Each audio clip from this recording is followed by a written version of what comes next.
Welcome back, guys. This is your friend Shinobi Addict 2.0, and we are back with a new fanfic. Which is what if Naruto entered the Pokémon world and Misty, Sabrina, Hinata, and Ino fell for him? Part 1. And if you enjoy this fanfic, then please press the like button and subscribe to my channel for more NFIC like this. Now let's start the fanfic. Wait, is this Naruto? Plate. Dear Diary. Well, this is it. Today's the day. Finally, after all these years, I'm going to graduate and get a Pokemon partner. For real this time. Definitely I'm not going to screw this up. I've got it all down. I can usually handle everything they throw at me, and this year I've spent months practicing that damned Bushin technique, and I know for a fact that I've finally got the damn thing down. I think. No, I can't think like that. Positive thoughts. Dadbayo. You can do this, Naruto. I can do it. Those damned bastards at the academy won't be able to fail this time, they'll be too busy bowing before my greatness. Unless I mess up. No, I won't. I hope it'll be orange. Well, if it's not, that's alright, I guess. Still, orange would be cool. I've already failed so many times now, I don't think I'll be able to stand it if I fail Anyo. Crap. Iruka-sensei's calling me to the front. Which means it's my turn. Here goes nothing. Opening parenthesis. Closing parenthesis. You pass. What? Naruto's eyes, once squeezed shut in fear and anticipation, now snapped open with such force he was certain he'd burst a blood vessel. Iruka's pleasant declaration ran through the air, echoed by his own partner, Explode. The massive Pokémon uttered a sharp whistle of approval through the air tubes in the back of its skull, rumbling its name in congratulation. Naruto barely heard the loud Pokémon. He found he was still looking at his clone. A bit pale, perhaps, but an otherwise flawless copy of himself. It was even grinning. Just like him. Naruto's jaw hung open, ready to fall off at any moment. Why, you mean I passed, Iruka-sensei? The boy stammered out, quietly fearing this was a dream. If it was, he didn't want to wake up. Not now, not ever. Only just. The scarred teacher admonished him with a smile, making a small pinching gesture with his fingers. But a passing grade is a passing grade. Congratulations, Naruto. Mizuki swore quietly. Damn it. How in the hell had the brat passed? He'd been dead last in the class. And yet, that Bunshin was almost perfect. Damn, now he'd have to revise his plans. If he could even salvage them at all.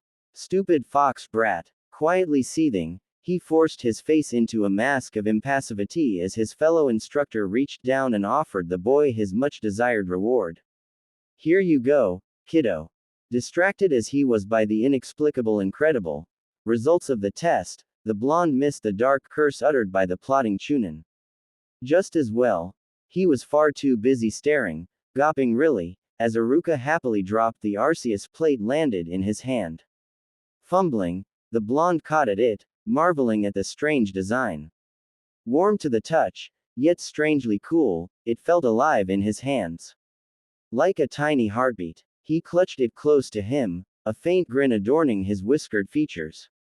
We'll see you in 2 days' time for the graduation ceremony, Naruto. All of reality caught up with the boy at once. This wasn't a dream. This was real. Which meant, in the end, his overloaded mind did the only thing it could think to do. Thump. He fainted. Arceus was confused, to say the least. Having observed Naruto Uzumaki for some time now, he found the boy's mind was a fluctuating mess of wild enthusiasm and quiet pain, with a bit of ramen thrown in for good measure. No, scratch that. Lots of ramen. It was all the boy seemed to think about sometimes, when he wasn't dwelling on his dream to better himself and become Hokage. Concerning the others, those potential genin, he was at least able to get some sense of who would best suit them in their future quest. But, this boy, problematic. Orange, he'd said, that didn't narrow it down by much. For the life of him, the equine Pokémon simply couldn't fathom who to partner him with. Surely the desert princes, the Larvitar, were simply out of the question. He didn't think a water type would be suitable for the lad, either. He was all fierce actions and fire. Honestly, he was rather tempted just to give the boy a fire type and be done with it. Then he considered the propensity for destruction the boy's tenant had and wondered if that was a wise choice. Either. But what, then? What potential partner could possibly suit this brash, hyperactive, knuckle-headed ninja? Unbidden, an idea formed in the back of his mind. A silent thought to the plate now clutched tight between the boy's fingers despite his slumbering state was all it took. And then it was done. The god of Pokémon wondered if he should pray to himself, having just made this decision. Why am I not surprised? Eggs anyone? Dear diary. I passed, Dadbeo. Ha ha ha ha. I can't believe it. Who says hard work can't get you places, Everyone who ever mocked me can go suck eat. It feels so good to write that. I'm gonna be a ninja. One who curses a lot, apparently. Bah, who cares? I am a shinobi. Ayame Ne-chan treated me to a huge bowl of ramen. Then she told me I get to eat for free for the rest of the week. Is this a dream? If it is, I don't wanna wake up. Alright, calm down, Naruto. So, I got my plate, finally. Now I just gotta wait. I hate waiting. Meanwhile, oh, no, hell no, I ain't doing it, old man. You can't make me, you hear? Exclamation mark quote. Sarutobi remained expressionless as one Mitarashi Anko raged through his office, flinging books and bookcases alike, trench coat flaring like a cape behind her. The weathered cage took it all in stride, waiting for the special Junin to vent the full extent of her anger before he spike. Even he knew better than to interrupt the mistress of torture when she was on a tear like this. Anyone else would have been tried in court-martial ed for such blatant disobedience. That she got a pass at all had no more to do with her painful past than a massive amount of patience on Hiruzen's part. What was the cause of her apocalyptic rage, you ask? It might have something to do with her recent promotion to Junin. That, and the students she'd been subsequently slapped with. You can't do this to me. Anko cried, slamming her open palms against his desk. You can't. They don't even have their Pokémon, yet. They soon will, and yes, I can. Hiruzen answered, taking a long, slow drag of his pipe. It's already done. I expect you to treat Naruto-kun with dignity and respect. But why me? She squawked. I thought Kakashi was going to get the brat. He was. Sarutobi replied, exhaling a thin ring of smoke. Then I decided we'd mix things up this year. Naruto has already exceeded everyone's expectations by passing in the first place. Why not take it a step further? Tilting his head, he spared the waxing a rueful glance. If we are to survive as a village, we must learn to change with the times, not remain stagnant. We must learn to adapt. And where better to start than with this year and its graduating class? The teams have been rearranged. And this is your idea of mixing things up. Oi, I'd rather go without Dango. Quote, is that so? Anko went pale. Now wait just a second. The words poured out of her in a rush. I didn't mean that. I think you did. The elderly leader disagreed, turning to his right. Wouldn't you say, Blaziken?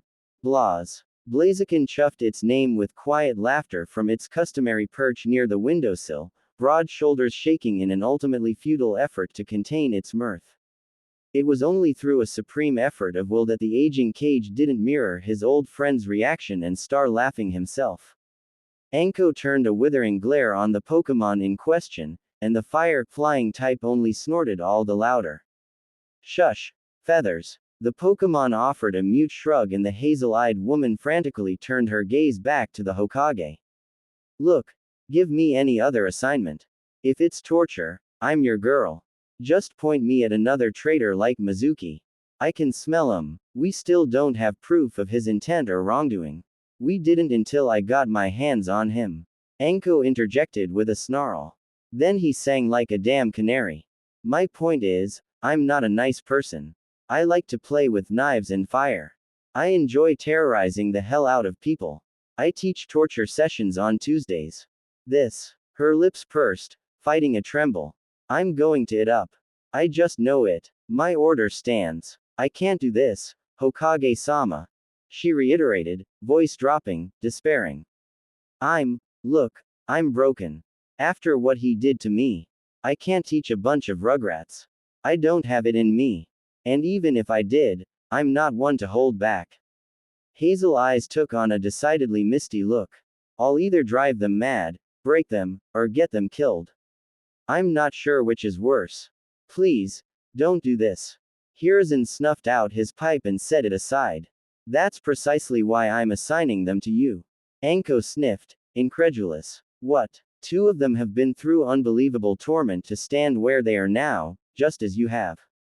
The third, you likely won't have to worry about.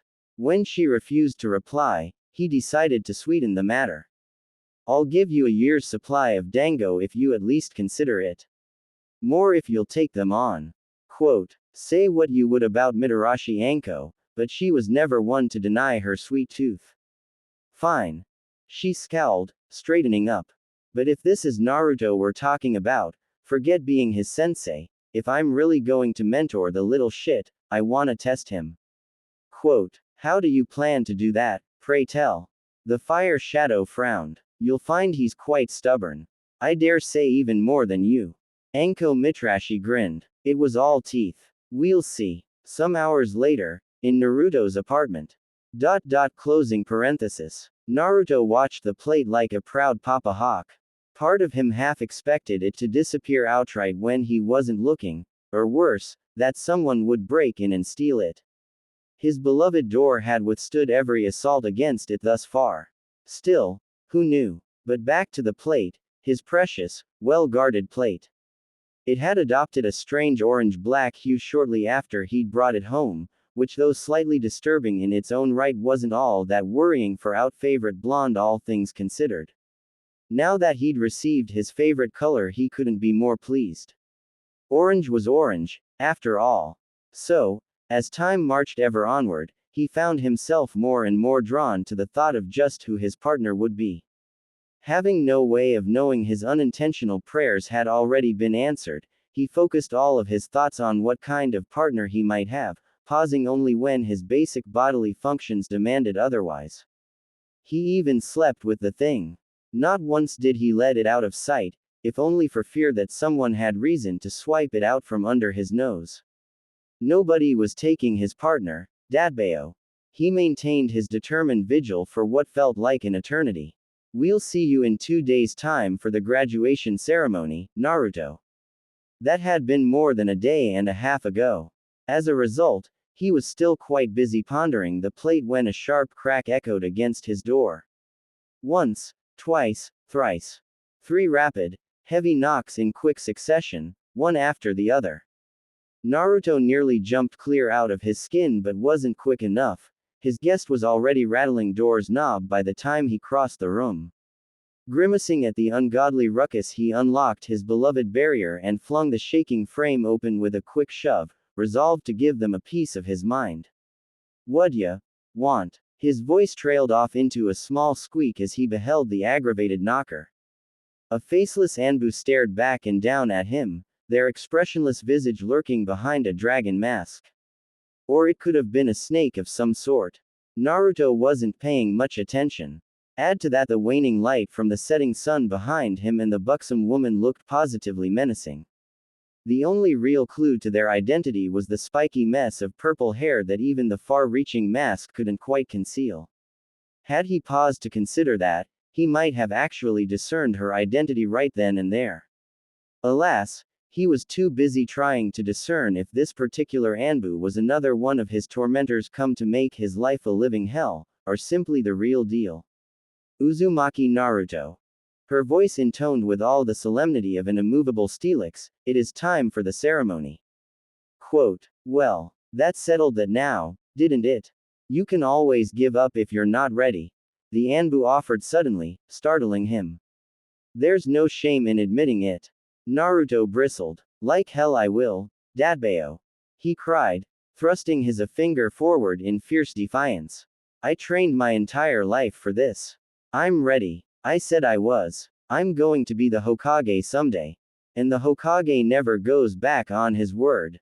That's my ninja way. The masked woman stiffened at the harsh declaration, if only because he'd taken to poking her stomach with said finger. The laughter, when it came, was so unexpected that he actually yelped and shrank back. Bahahahaha. Oh, he was right about you, Tilda. It emerged as a disbelieving howl, a bark of sheer mirth that had the woman physically holding her sides. What the hell? He cried. Why are you laughing, oi? Exclamation mark quote. No reason, she replied, her words dripping with sweet sarcasm. I suggest you hold onto your hat, though, Hokage-sama. Wait a minute, I don't have a ack. The Anbu's hand closed around his shoulder before he could finish, followed by a rapid body flicker that sent his insides roiling like a buoy in a storm-tossed sea. Up, down, left, right, north, south, east, all direction lost meaning to him as the world shifted and spun time and time again.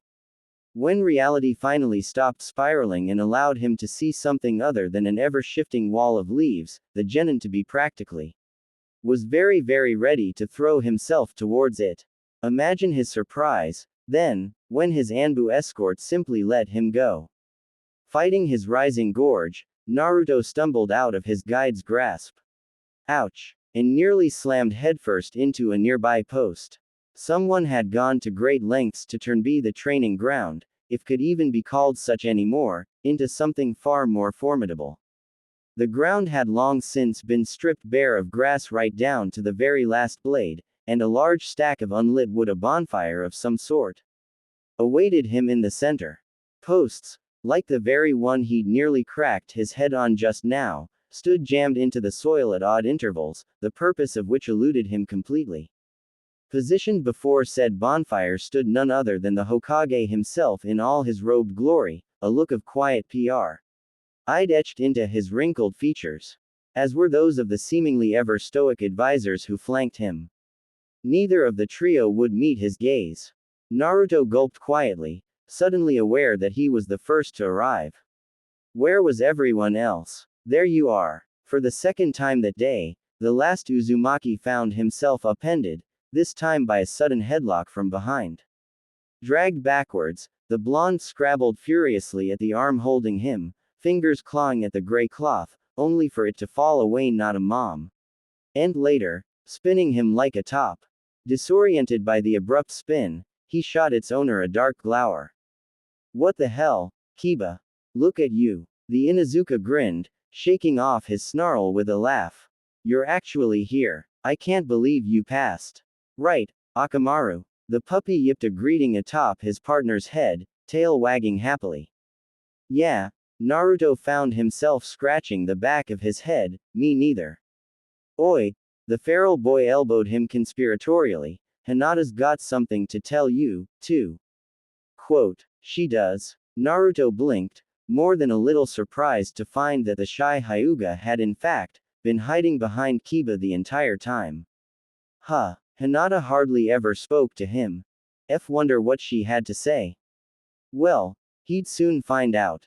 As he looked on, the Inuzuka wrangled her out and away from his back, ushering her forward with all the stubbornness of a nosy best friend. Tell him, Hinata. Tell me what? The shy heiress turned beet red beneath the gaze of her crush. See, congratulations, Naruto-kun. She stammered out, tenting her fingers. I'm glad you passed. Of course I did. He grinned, thumbing his nose. And I'll be Hokage before long, just you wait and see. A faint smile blossomed on her face. I look forward to it.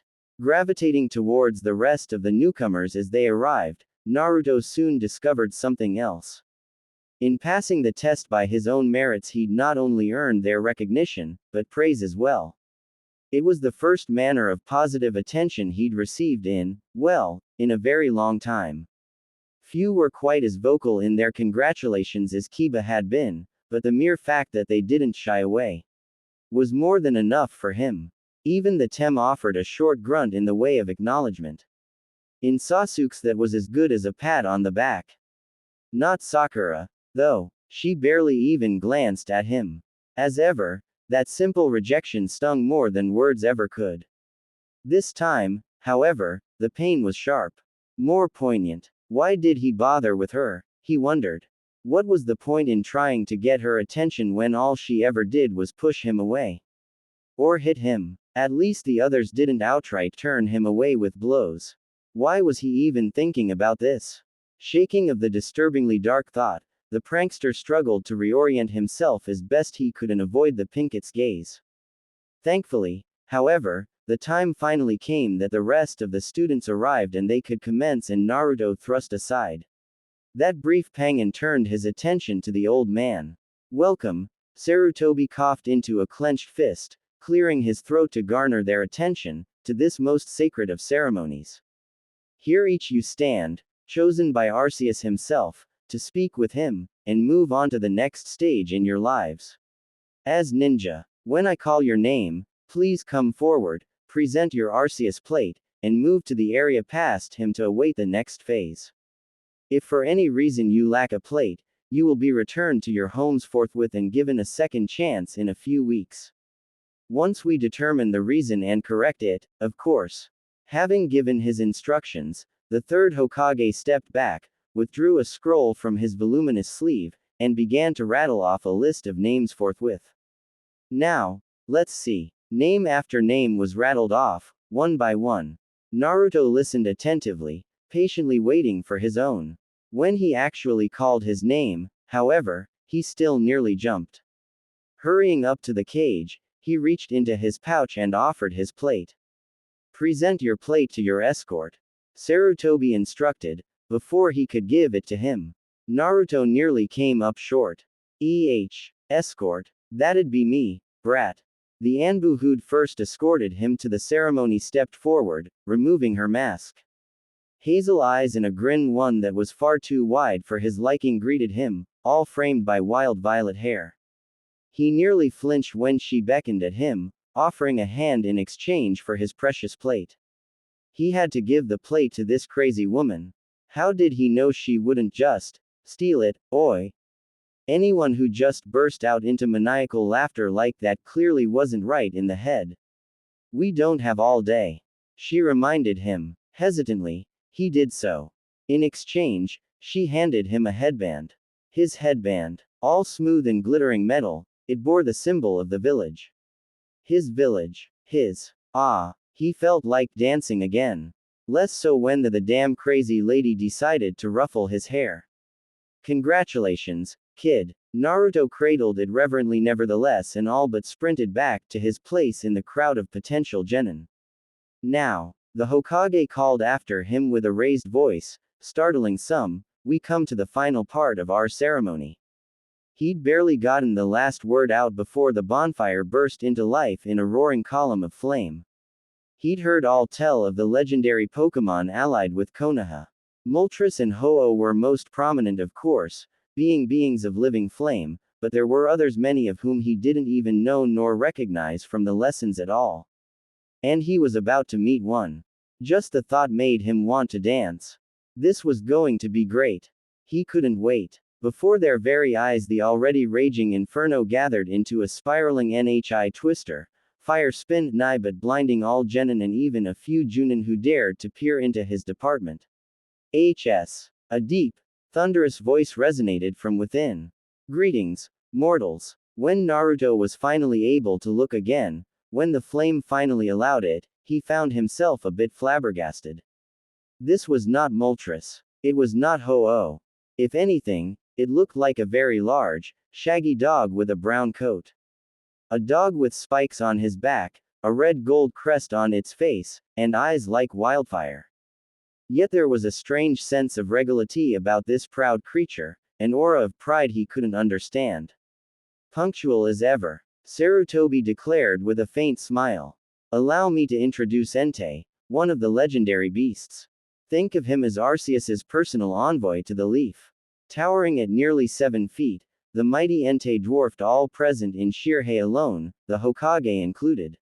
Bathed in flames that swirled and banked around its feet, scorching the barren earth with each step. Naruto found he understood the reason why the grass had been stripped away in that instant. Had it been present, the legendary would have easily started a flash fire.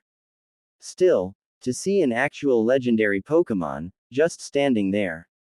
You who remain, Entei rumbled deeply, its russet red eyes sweeping over each in turn, I offer my congratulations. Now, as per our pact, it falls to me to deliver the gift of our alliance. Be true to yourselves as you always have, and those of Poke kind will ever stand beside you. But as we remember our allies, so too do we our enemies. Treat your allies well as you would your kith and kin. Harm our kind only when absolutely necessary and never strive to dominate another being. Remember this well, and remember that Lord Arceus is always watching. Unbidden, Naruto found himself nodding, his head bobbing in silent agreement. As if sensing his very curiosity, the creature padded forward calmly. Towards him. Any curiosity and talkativeness on his part vanished as the great, flaming beast turned its gaze upon him, then his jaw clamped itself firmly shut, blue eyes widening at the sight of the regal entity towering over him like a looming eruption. It felt as though his very life could be snuffed out in an instant. Despite the growing seed of fear in his gut, he willed himself to meet the legendary's eyes and refused to back down. At length, his resolve appeared to appease the volcanic Pokémon. Or at the very least, amuse him. Now, then, came the bass rumble. I deem thee worthy. A wall of napalm shot forth across the gathering as the legendary vanished in another spiral of flame, forcing a near collective flinch from assembled genin. But instead of searing agony, all that followed was a gentle warmth, the gentle heat of a setting sun. Before each of them and between the still roaring fire lay their prize. Each flinched slightly as a searing pain registered in their right arm as they reached for it, the runes of the pact etching themselves into their flesh with unbreakable ink. Each held their tongue as the last mark formed, the true visible sign of their eternal pact with their partner. None dared to speak into the reverent silence that followed. Each lifted their eggs with the utmost of care, cradling their partners to be with gentleness, and care, and quiet wonder. Until a faint inquiry pierced the gloom. Guys, why do I have 2 eggs? Quote. Somewhere between the realm of time and space. Arceus was nearly beside himself with laughter. It had been many years indeed since he'd thought to bestow not 1, but 2 partners upon a child of the leaf. Of course, he could sense the boy's shocked skepticism, but beneath he could detect a quiet pride, coupled with an equally fierce determination to keep his partner plural, safe and sound. So too could he feel the confusion of the other genin, muffled bursts of awe quickly smothered by jealousy. Their anger was something to be expected. After all, such a phenomenon was rather unheard of in the land of fire in this day and age, having occurred only once before at the dawn of the village's founding. What would Senju Hashirama think of his successor to be following him down that path? It had been a stroke of genius on his part, if he said so himself. Twin eggs were rare indeed in Konoha, but not all entirely uncommon in other parts of the world. Especially when one paused to consider it. Unbeknownst to them, this very occurrence had taken place in distant lands such like Kumo and other far-flung villages across the sea. He'd done the same some years back for the young man who would one day become the container to the Hachibi. Why not this boy, who'd fought and scraped and clawed to get where he was today? Regardless, he was certain this pair would prove most faithful to the boy. Definitely. Maybe. Hopefully. The next morning. Closing parenthesis. 2. Naruto had 2 eggs. That meant 2 partners. Veritably giddy with glee, the young blonde found that sleep eluded him that night. It was just as well. He was far too busy building a cozy little nest despite Gigi's reassurances that the eggs didn't require one anyway. It was little more than a small, ramshackle thing fashioned out of torn shirts and ruined sheets, but he was determined to make it as comfortable for his future allies. He'd even torn apart one of his pillows in a vain attempt to further insulate the artificial nest as best he could. He took the moment to gaze at them, marveling at them as they caught the early rays of morning. He grinned to himself. I can't wait. One was dark as night itself, emblazoned with eerie red swirls near the base. Its companion was a striking orange hue, with cream-colored highlights, except these curled around the top portion of the egg rather than the bottom of it. Were they twins of some sort? He wondered at that. What would they be? What would they look like? Would they like him? He was certain he'd like them. It didn't matter who they were. They were his partners. Just the thought of it made him giddy all again. 2. Everyone else had only been graced with one. That only made him even more special. He'd even caught the Tem glaring at him. At this rate he'd reach his dream in no time. Alas, a sharp knock cut through his short-lived fantasy. Grumbling at the interruption, the boy darted away from the nest, thought not without a quick glance back to make sure he hadn't missed anything, and flung the door open. He half expected to find Iruka-sensei there, if only to check up on him. He couldn't have been more wrong. Revealed was the unmasked woman from last night, his tormentor devoid of the uniform and armor she'd been wearing. In fact, she wasn't wearing much at all, unless fishnet and a trench coat counted, which in Naruto's opinion they didn't. She flashed a cheery grin at his scowl. Yo, you, me. The perplet saluted merrily. Came to check on ya. Did eggs hatch, yet? Naruto promptly tried to close door in her face. Hey, she growled, thrusting her foot into the gap before he could escape.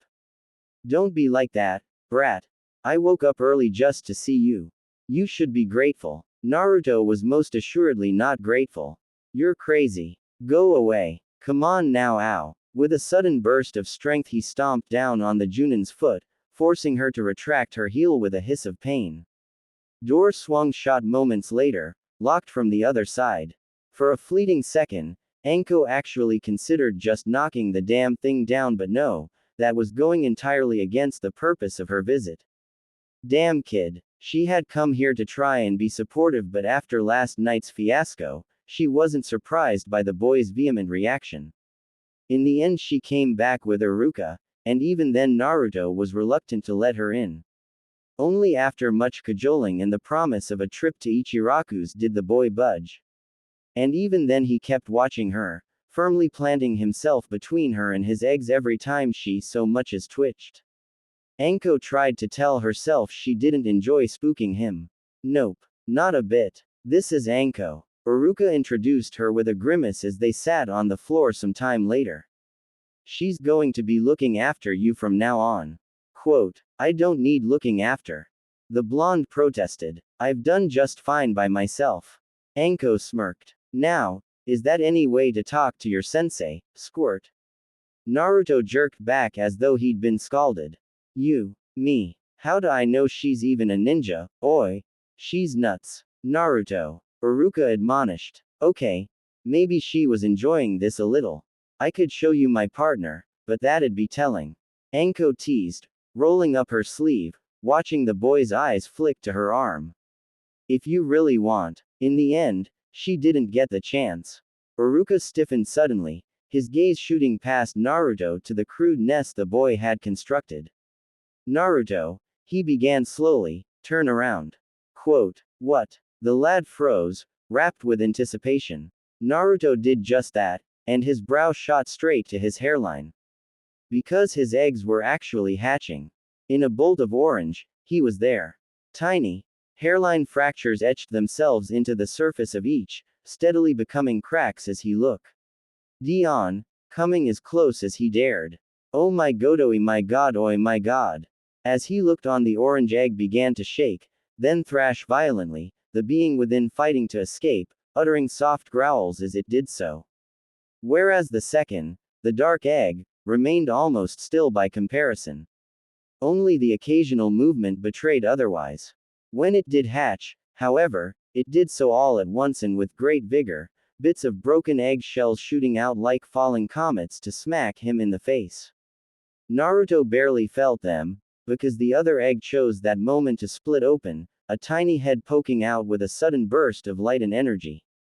Iruka started violently. So too did Anko. A pair of bright blue eyes stared up at Naruto, mirrored by another, smaller pair. That was where the similarities ended. The creature that had hatched from the orange egg was emphatically a lizard, bright orange and barely meeting his knee. Naruto distantly recognized it, but his brain simply refused to work for some strange reason. He found he could only stare at the determined little guy, quietly marveling at its flame-tipped tail as it swayed from side to side. Distantly, he was aware of Anko's whistle. Well, damn, would you look at that? Exclamation mark. Aren't you lucky? All Naruto managed was a numb nod. The lizard agreed, apparently. Charmander, she exclaimed happily, gazing up at him with an adoring grin, pleased that the strange woman respected her awesomeness. As well she should. Oh, wow. Daring to creep closer, Naruto patted the small lizard-eat head with a hand. So you're Charmander, huh? Char. The lizard tilted her head, as if to say, obviously. Naruto's jaw dropped, then threatened to fall off altogether when something dark and furry brushed up against his right leg, clamoring for his attention. Without thinking, he knelt down to greet his second partner, until he was eye level with the newcomer. He looked like, well, a fox, for lack of a better word. And a fierce one at that. Dark as night with red ears, the Pokémon was somehow even shorter than Charmander, but certainly didn't lack for spirit. He was currently doing his utmost to look tough, despite having only just hatched, and his short stature. Said facade all but folded when Naruto scratched him behind the ears, eliciting a pleased purr from the tricky little fox as its eyes slid shut. Zor. Iruka dared a glance at Anko, realizing the implications of that particular Pokémon. A Charmander was all well and good, but a Zorua. He. Oblivious to it all, Naruto continued to scratch the fox behind the ears. You like that, huh, little guy? Zorua. The dark fox kit chirped in contentment. Char. Its compatriots squawked in agreement. Charmander. Naruto blinked, then frowned at the shared gleam in their eye. Now wait just a second. That was all he managed before the little critters decided to tackle him, taking out his knees. Then came the licking. So much licking. Gah, it tickles. Why are you laughing, Dobie? Exclamation mark quote. I can't help it. Oh ho ho, this is priceless. Tilda. Fledglings are fierce. Dear diary. Well, I'm in shock. I've got a sneaky little fox and an orange, fire-breathing lizard as my partners. Did I mention orange? Good. I'm saying again. Charmander's a clever girl, too. She definitely understands me when I'm talking to her, and she's damn quick to respond. Heck, she already knows one of her most powerful moves, right out of the egg. Now that's something. What? How do I know she's a girl? Simple. Iruka told me. Of course, Anko said the same thing, but I don't trust her as far as I can throw her. Sensei, or not, hell, guardian or not, I'm still convinced the woman is crazy. Wanna know what she did as soon as she realized I scratched my cheek?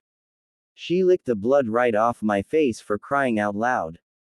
And I have to live with her.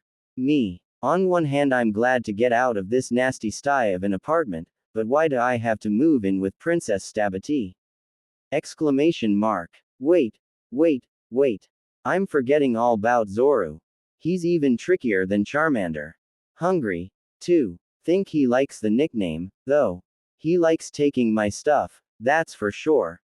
I can't tell if it's just a game to him, or if he's honestly trying to train.